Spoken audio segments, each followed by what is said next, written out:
맥주 감사주의를 맞이해서 여러분과 같이 은혜나를 하나님의 말씀의 제목은 하프타임의 할 것.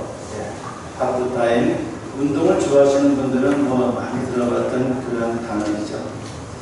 오늘은 교회적으로 맥주 감사절입니다. 물론 우리 교회는 다른 교회에 비하면 한 주를 먼저 땡겨서 맥주 감사절을 지키고 있는데 무엇보다도 감사가 중요한 주제이기 때문에 충분히 당겨서 이렇게 드려도 괜찮겠다 싶어서 일주일을 땡겼습니다. 성경에 나오는 맥주절과 수장절은 둘 다 추수감사절을 말하는 것인데 거기에 대한 설명이 출애굽기 23장 16절에 나옵니다. 맥주절을 지키라. 이는 네가 수고하여 밭에 뿌린 것의 첫 열매를 거둠입니다. 수장절을 지키라. 이는 네가 수고하여 이룬 것을 연말에 밭에서부터 거두어 저장한 인이라 그랬습니다. 이스라엘은 첫 추수를 하고 나서 맥주절을 지키고 연말에 두 번째 추수를 하고 수장절을 지켰습니다. 이 수장절은 우리가 추수감사절을 지키는 것이 바로 수장절입니다. 이 전통을 교회가 이어받아서 맥주감사절과 추수감사절을 지키고 있는 것이죠. 물론 우리는 도시에 살기 때문에 대부분의 경우에 농작물에 대한 추수를 하지 않지만은 각자의 생활 속에서 이런 결실을 따져보고 하나님께 감사하는 기회를 갖는 것은 대단히 중요합니다.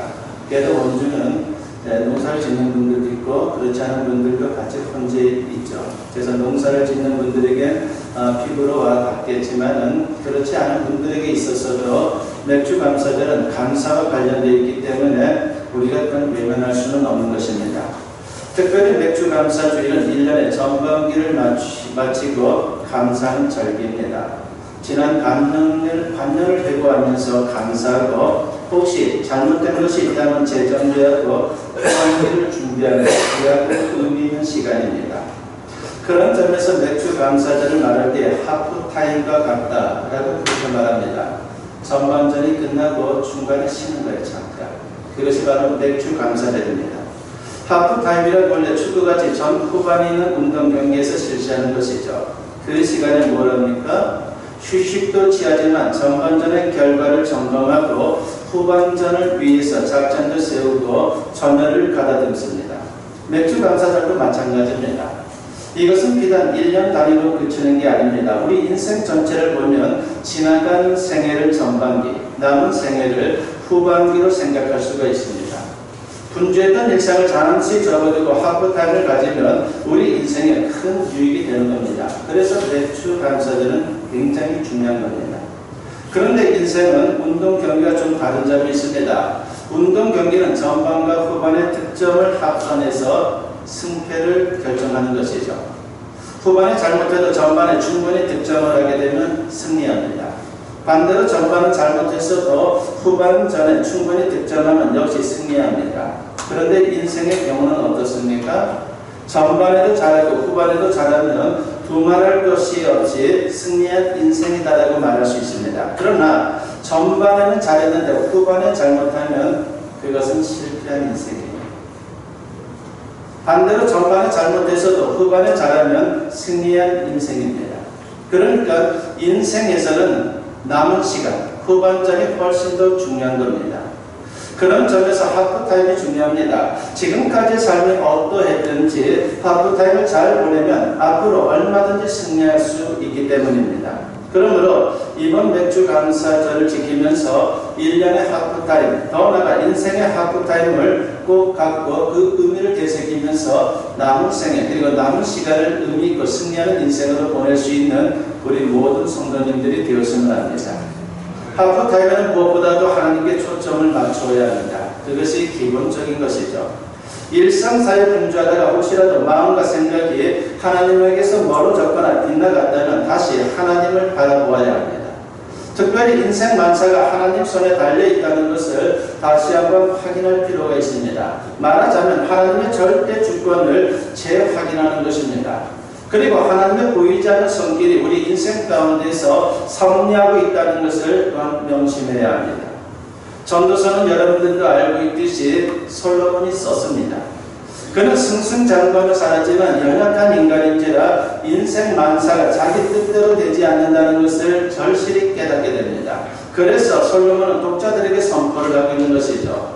오늘 본문 13절에 보면 하나님께서 행하시는 일을 보라. 하나님께서 굳게 하신 것을 누가 능히 굳게 하겠느냐라고 했습니다.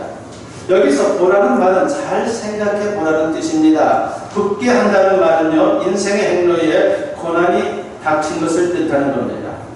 하나님이 작정하고 고난을 주시면 감히 인간이 자기 힘으로 거부할 수 없다는 것이죠. 정말 인생 만사를 살펴보면요, 모든 것이 하나님이 하신다는 것을 우리가 부인할 수가 없습니다. 그러므로 하나님의 역사하심에 인간이 결코 거스를 수가 없는 겁니다. 그리고 기본적으로 인간은 자신의 인생 만사와 미래를 예측할 수가 없습니다. 그것은 하나님의 주권사항인 것이죠. 본문 14절 하반절에 보면 이 두 가지, 즉 형통과 공고를 하나님이 병행하게 하사 사람이 그의 장래를 능히 헤아려 알지 못하게 하셨느니라고 했습니다. 인생을 살다 보면요, 형통할 때도 있고 공고할 때도 있는데 인간이 감히 예측할 수 없다는 것입니다.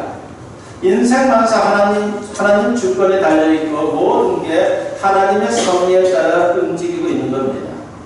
이와 비슷한 말씀이 전도서 3장 11절 하반절에도 나오죠. 그러나 하나님이 하시는 일의 시종을 사람으로 측량할 수 없게 하셨도다 그랬습니다. 그리고 솔로몬은 이런 신앙 고백을 시편 127편 1절과 2절에서도 하고 있습니다. 여호와께서 집을 세우지 아니하시면 세우는 자의 수고가 헛되며 여호와께서 성을 지키지 아니하시면 파수꾼에 깨어 있으며 헛되도다. 너희가 일찍이 일어나고 늦게 누우며 수고의 떡을 먹음이 헛되도다 라고 했습니다. 솔로몬이 아무리 절대 권력자의 엄청난 소유로 천하를 호령했지만 그 역시 인생 만사가 자기 뜻대로 되지 않는다는 것을 절감했던 겁니다. 처음에는 그렇지 않았어요. 자기는 굉장히 지혜로운 사람이고 재력도 있고 군사력도 있으니까 자기 뜻대로 모든 것이 될 것이다라고 그렇게 생각을 했죠. 그러나 시간이 지나고 나니까 그렇지 않다는 것을 절감한 것입니다. 그렇습니다. 인생이 제일 아무리 잘났어도 인생 만사 자기 마음대로 자기 뜻대로 되는 것이 아닙니다. 그러므로 하프타임에는 지금까지 살아온 전반기의 상황을 살펴보고 후반기에 대한 작전을 잘 세워야 하는 겁니다.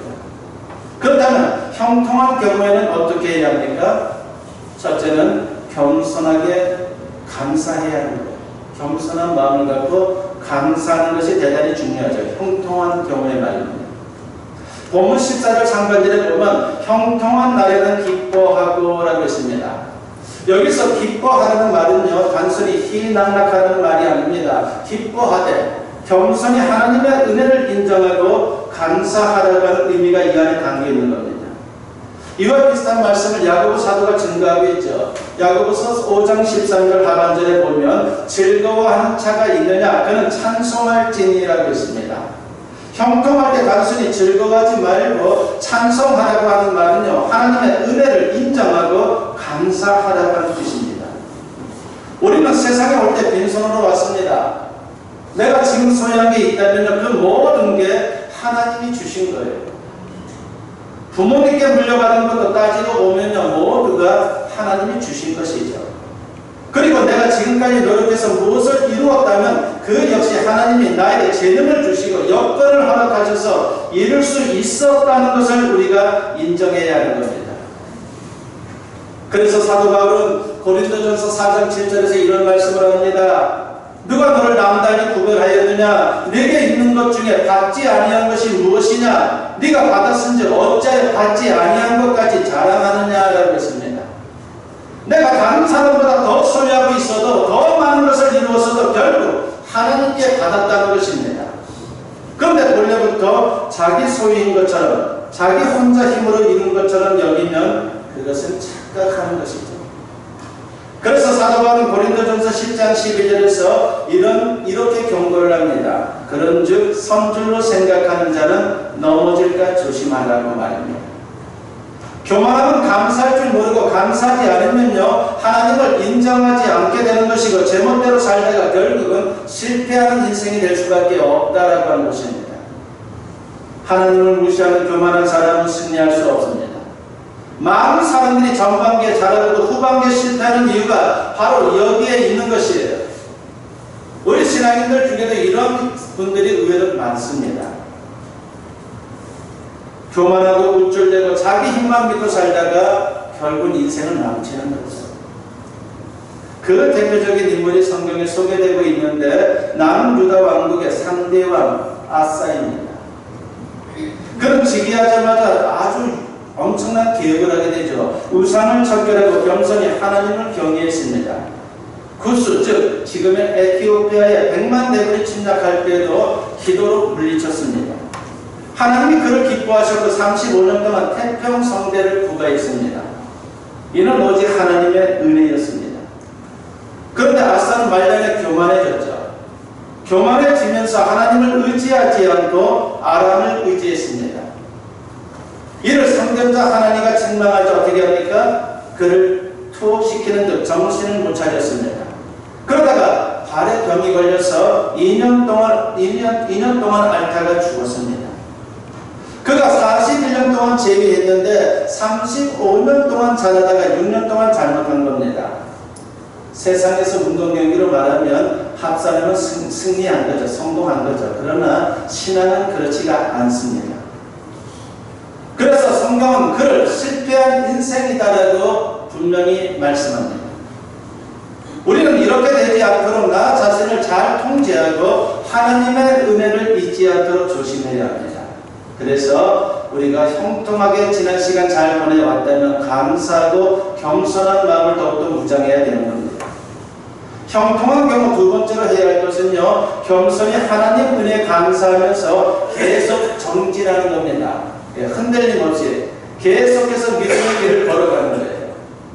교만한 사람은 어느 정도 이룬 후에 방심하다가 무너지기 일쑤지만은 겸손한 사람은 계속 정진합니다. 그러면 계속 형통하고 승리할 수 있습니다. 그 대표적인 인물이 사도 바울입니다. 그는 늘 겸손하게 하나님께 감사하고 그러면서 더욱더 정진하면서 최선의 삶을 살았습니다. 그래서 예수님을 만난 이후에 그는 흔들림이 없었죠. 끝까지 그 마음, 한결같은 마음을 가지고 오히려 더 강력한 믿음을 가지고 주님 주신 사명을 감당해 나갔습니다. 고린도전서 15장 10절에 보면 그의 생활 신조가 나오죠. 그러나 내가 나된 것은 하나님의 은혜로 된 것이니 내게 주신 그의 은혜가 헛되지 아니하여 내가 모든 사도보다 더 많이 수고하였으나 내가 한 것이 아니요 오직 나와 함께 하신 하나님의 은혜로라고 그렇게 고백을 합니다. 얼마나 존경받을 만한 자리에 섰는데도 하나님의 은혜가 있었기 때문에 내가 이렇게 된 겁니다. 나는 부족합니다. 주님이 나와 함께 하지 않았다면 그 은혜가 없었다면 나는 보잘것없는 인생이 되었을 것입니다 라고 고백하고 있는 것이에요. 바울은 하나님의 은혜로 여기까지 왔기에 그 은혜가 헛되지 않도록 계속해서 최선을 다하겠다라고 고백을 하고 있는 겁니다. 결국 그는 마지막 순교할 때까지 위대한 인생을 살았어요. 여러분 탤런트 가운데 김명민 씨라고 하는 분을 아실 겁니다.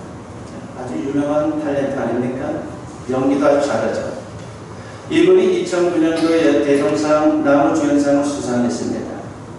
영화 내 사랑 내 곁에라고 하는 영화에서 루베리 환자 역을 연기한 게 인정을 받았기 때문에 그 귀한 상을 받았습니다. 환자처럼 되려고 밥을 안 먹고 두부와 야채만 먹고 20kg 정도 감량을 했습니다. 나중에는 더 빼기 위해서 물만 먹고 기절까지 했습니다. 엄청난 노력하죠. 그리고 TV 드라마 베토벤 바이러스의 강 마에스트로 역으로 2008년 MBC 연기대상을 수상했습니다. 그런데 그때 수상 소감이 너무나도 감동적이었습니다. 나에게 연기할 수 있는 달란트를 주셨지만 그걸 충분히 주시지 않아 열심히 노력하게 해준 하나님께 감사합니다. 그렇게 참으로 수상 소감을 밝혔어요. 너무나 부족하지만 그 부족함 때문에 열심히 할 수 있도록 주님께서 은혜를 베풀어 주셔서 지금의 자리에 내가 이르렀다라고 하는 것을 고백한 겁니다. 다른 이들보다 재능이 적지만 오히려 그것 때문에 더 하나님을 의지하며 노력하게 됐다는 신앙 고백. 참으로 겸손한 신앙의 승리다라고 말할 수밖에 없습니다. 여러분 지난 반년 동안 형통하셨습니까? 지금까지 수고해서 인생에서 승리하고 형통하셨습니까? 그렇다면 겸손히 감사하고 계속 정진함으로 금년 후반기에도 그리고 남은 생애에도 늘 승리할 수 있는 아름다운 인생을 살아갈 수 있는 가치 있는 인생을 살아갈 수 있는 우리 모든 성도님들이 되었으면 합니다. 우리가 두 번째로 이제 생각해 봐야 될 것은 공고한 경우죠. 어려운 경우. 참으로 실패했을 경우에 우리는 어떻게 해야 합니까? 공고한 경우 첫 번째로 해야 할 것은요, 자신을 돌아보는 것이 중요한데 그 가운데 회개할 것이 있으면 회개해야 합니다. 많은 사람들이 잘되면 죄탓, 잘못되면 조상 탓을 합니다. 믿는 성도들도 잘되면 죄탓, 잘못되면 하나님 탓을 하며 원망하기 일쑤이죠. 그러면 곤란합니다. 최선을 다하고도 잘못될 수 있는데 어쩌면 나 자신의 허물과 실수 때문에 공고하게 된 것인지도 모릅니다. 이런 말이 있습니다. 잘 될 때는 창문을 보고 잘 안 될 때는 거울을 보라. 여기 중요한 의미가 담겨 있어요. 잘 될 때는 자신의 장점보다 밖에서 그 원인을 찾아보라는 겁니다. 하나님의 은혜였고 다른 사람들의 도움 때문이었음을 알고 겸손히 감사하라고 하는 겁니다. 반대로 잘 안 될 때는 거울을 보듯 자기 자신에게서 원인을 찾아보는 게 지혜로운 태도라고 하는 것이죠. 이것이 거꾸로 되면 안 됩니다. 우리는 잘못되면 늘 바깥을 봐요. 그래서 누굴 탓하죠? 너 때문이야. 이런 환경 때문이야. 그렇게 탓을 합니다. 이건 우리가 후반기를 살아갈 수 있는 데 있어서 굉장히 큰 걸림돌이 되는 겁니다. 혹시 잘못을 발견하면 회개하고 돌이켜야 합니다. 그럴 때 전반기는 실패했어도 후반기는 넉넉히 승리하는 인생을 살아갈 수 있는 겁니다. 그래서 솔로몬도 본문 14절에서 이렇게 고면을 합니다. 공고한 날에는 되돌아보아라. 되돌아보라는 말은 깊이 생각해 보라는 뜻이죠. 고난의 의미가 과연 무엇인지 따져보고 대처하는 겁니다. 그래서 먼저 회개할 게 있으면 회개해야 합니다. 요한계시록 2장에 보면요, 소아시아의 7교회 중에 에베소 교회에 주신 말씀이 나옵니다. 에베소 교회에는 장점이 많았지만 단점도 있었던 교회입니다. 주님이 그들의 잘못을 지적하며 책망을 합니다. 요한계시록 2장 4절과 5절에 보면 그러나 너를 책망할 것이 있나니 너의 처음 사랑을 버렸느니라. 그러면 어디서 떨어졌는지를 생각하고 회개하여 처음 행위를 가지라 하겠습니다. 첫 신앙과 첫 사랑을 잃어버렸다는 거죠. 그러면 어디서부터 잘못되었는지 네 자신을 한번 살펴보고 주님에게서 멀어진 것이 있다면 회개하라는 겁니다. 우리가 일상에서 분주하게 살다 보면요, 나도 모르게 주님에게서 멀어질 수 있습니다. 이것을 그대로 방치하면 안 되는 겁니다. 그러나 돌이키면 얼마든지 주님께서 회복시켜 주시고 남은 생에 축복된 인생을 살도록 이끌어 주시는 겁니다. 패역한 이스라엘에게 호세아 선지자를 통해 주님께서 주신 말씀이 있죠. 호세아 6장 1절과 2절에 보면 오라 우리가 여호와께로 돌아가자. 여호와께서 우리를 찢으셨으나 도로 낫게 하실 것이요 우리를 치셨으나 싸매어 주실 것입니다. 여호와께서 이틀 후에 우리를 살리시며 셋째 날에 우리를 일으키시리니 우리가 그의 앞에서 살리라고 했습니다. 그런데 공부할 때 아무리 생각해도 잘못을 발견할 수 없다면요, 회개할 것이 없다면 다행입니다. 그럴 때는 담대해야 합니다. 흔들리지 말아야 돼요. 지금의 고난은 주님이 허락하신 기다림의 시간이기 때문이에요. 갈라디아서 6장 9절에 보면 우리가 선을 행하되 낙심하지 말지니 포기하지 아니하면 때가 이름에 거두리라고 했습니다. 그러니까 공고할 때는 잠시 멈춰 자신을 돌아보며 회개할 게 있으면 회개하고 아니면 인내함으로 하나님의 때를 기다려야 한다는 겁니다. 그러면 하나님께서 반드시 회복시켜 주실 것이고 축복의 대로를 허락해 주실 것입니다. 두 번째로 공고한 경우 우리가 해야 할 것, 그것은 미래를 내다보면서 기도해야 하는 겁니다. 지난 반년 동안 혹은 지난 생애 동안 고난과 역경으로 힘들었다고 해도 하나님은 여전히 우리와 함께합니다. 여러분과 함께하고 계세요. 그러므로 지금은 공부해도 기도하면 미래를 새롭게 열어주십니다. 야고보서 5장 13절 상반절에서 야고보 사도는 이렇게 권면을 하죠. 너희 중에 고난당하는 자가 있느냐? 그는 기도할 것이라 그랬습니다. 힘든 인생 살아온 사람들, 참으로 실패한 인생에 아픔을 갖고 있는 사람들이 있다면 기도하라는 겁니다. 미국의 유명했던 가수 중에 케이트 스미스라고 하는 분이 있습니다. 케이트 스미스는 God Bless America, 즉 하나님이여 미국을 축복하소서라고 하는 노래로 유명해진 가수입니다. 그런데 그녀가 믿음을 갖게 된, 아주 믿음을 견고하게 갖게 된 계기가 있었어요. 케이트 스미스는 어느 날 두 친구와 같이 노를 저는 보트를 타고 놀고 있었습니다. 너무 놀이에 열중하다 보니 배가 썰물에 밀려 나간다는 것을 미처 알지를 못했습니다. 그런데 날이 점점 어두워지기 시작합니다. 그들은 있는 힘을 다해 노를 저어보았지만 썰물이 너무 세차게 밀려나가기 때문에 이 강한 조수를 거슬려 해변으로 도저히 갈 수가 없었습니다. 이들은 해변에서 점점 멀어졌죠. 그들은 사람 살려달라고 소리쳤지만 그 소리를 듣는 사람은 아무도 없었습니다. 그들의 힘으로는 도저히 어떻게 할 수가 없었습니다. 이때 케이트 스미스는 두려워 떠는 가운데 두세 사람이 모여 기도하면 하나님이 응답하신다는 내용의 성경 구절이 생각났어요. 그래서 스미스는 친구들에게 말합니다. 얘들아, 무서워할 것 없어. 성경에 두세 사람이 모여 기도하면 하나님이 응답하신다라고 했어. 우리 여기 세 사람 있지 않니? 우리 셋이 하나님께 기도하면 하나님이 우리를 살려주실 것을 나는 믿어. 우리 함께 기도하자 라고 그렇게 하면서 기도하기 시작했습니다. 세 친구는 머리를 대비차게 주저리고 기도합니다.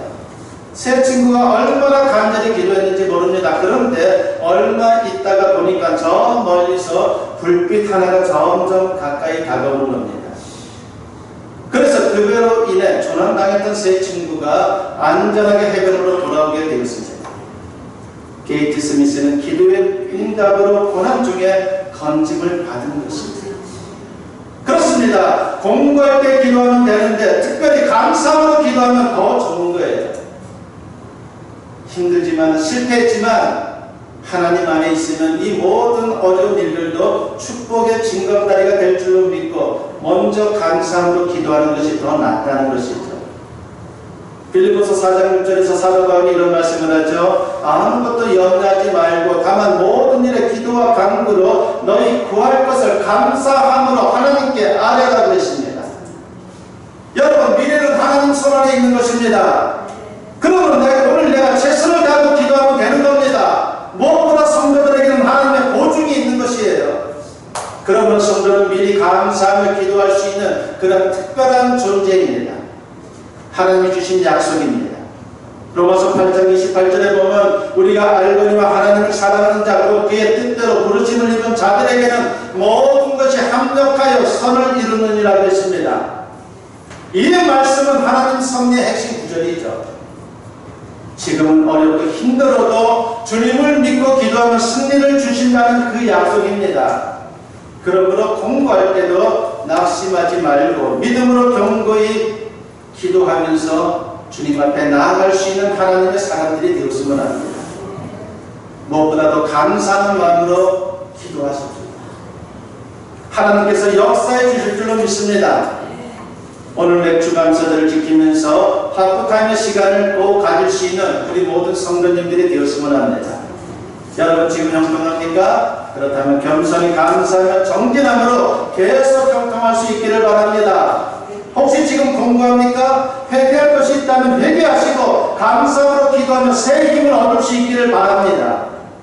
그래서 금년 후반과 그리고 남은 생애에 꼭 승리할 수 있는 저와 여러분 모두 될 수 있기를 주님의 이름으로 간절히 축원합니다.